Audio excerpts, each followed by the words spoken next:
Like ಮಾಡಿ, share ಮಾಡಿ, subscribe ಮಾಡ್ಕೊಳ್ಳಿ. ಫ್ರೆಂಡ್ಸ್, ನಾನಿವತ್ತು ಮೊಟ್ಟೆ ಬೇಯಿಸ್ಕೊಂಡಿದ್ದೀನಿ. ಮೊಟ್ಟೆನ ಸಿಂಪಲಾಗಿ ಒಂದು 5 ಮಿನಿಟ್ಸ್ ಹೀಗೆ ಫಾಸ್ಟಾಗಿ ಬರೀ ಮೊಟ್ಟೆ ತಿಂದು ಬೋರ್ ಆಗಿರುತ್ತಲ್ಲ, ಈಗ ನಾನು ಮೊಟ್ಟೆನ ಹೇಗೆ ಅಂತ ತೋರಿಸ್ತಾ ಇದ್ದೀನಿ.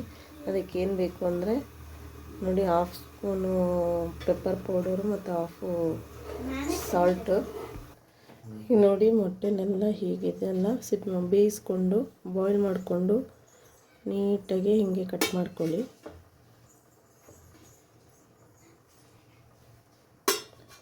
ಬೇಯಬೇಕಾದ್ರೆ ಸ್ವಲ್ಪ ಉಪ್ಪು ಹಾಕ್ಕೊಂಡು ಬೇಯಿಸ್ಕೊಳ್ಳಿ, ಆವಾಗ ನಿಮಗೆ ಮೊಟ್ಟೆ ಒಡೆಯೋದಿಲ್ಲ.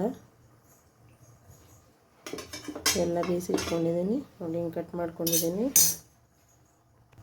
ಈಗ ನೋಡಿ, ಪೆಪ್ಪರ್ ಪೌಡ್ರು ಮತ್ತು ಉಪ್ಪನ್ನು 2 ಮಿಕ್ಸ್ ಮಾಡ್ಕೊಂಡಿದ್ದೀನಿ.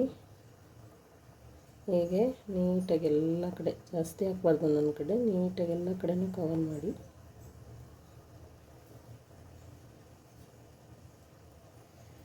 ದಿನ ನಾವು ಬೇಯಿಸಿರೋ ಮೊಟ್ಟೆ ತಿಂದು ಬೋರ್ ಆಗಿರುತ್ತೆ. ಇದೊಂಥರ ಟೇಸ್ಟು ಡಿಫ್ರೆಂಟಾಗಿರುತ್ತೆ, ನೀವು ಟ್ರೈ ಮಾಡಿ. ಈಗ ನೋಡಿ, ಇದಕ್ಕೆ ಚಿಲ್ಲಿ ಪೌಡ್ರ್ ಹಾಕ್ತಾಯಿದ್ದೀನಿ.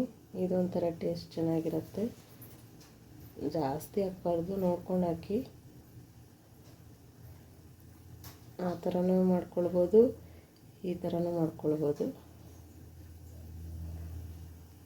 ನಿಮಗೆ ಖಾರ ಎಷ್ಟು ಬೇಕೋ ಅಷ್ಟು ನೋಡಿಕೊಂಡು ಹಾಕ್ಕೊಳ್ಳಿ. ಈಗ ಅದ್ರ ಮೇಲೇ ಉಪ್ಪು ಹಾಕೋಣ. ಪೆಪ್ಪರ್ಗೆ ಹಾಕಿದ್ದೀವಿ ಆಲ್ರೆಡಿ ಉಪ್ಪು, ಪೆಪ್ಪರ್ಗೆ ಹಾಕಬೇಡಿ. ಅದನ್ನು 2 ಮಿಕ್ಸ್ ಮಾಡ್ಕೊಂಬಿಡ್ಬೇಕು.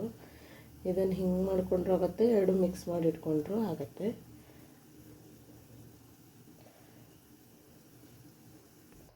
ನೋಡಿ, ರೆಡಿ ಆಯಿತು. ನೀವು ಮನೇಲಿ ಟ್ರೈ ಮಾಡಿ, ಹೇಗಿದೆ ಅಂತ ಕಮೆಂಟ್ ಮಾಡಿ, ಹೇಗಿದೆ ಅಂತ ಹೇಳಿ.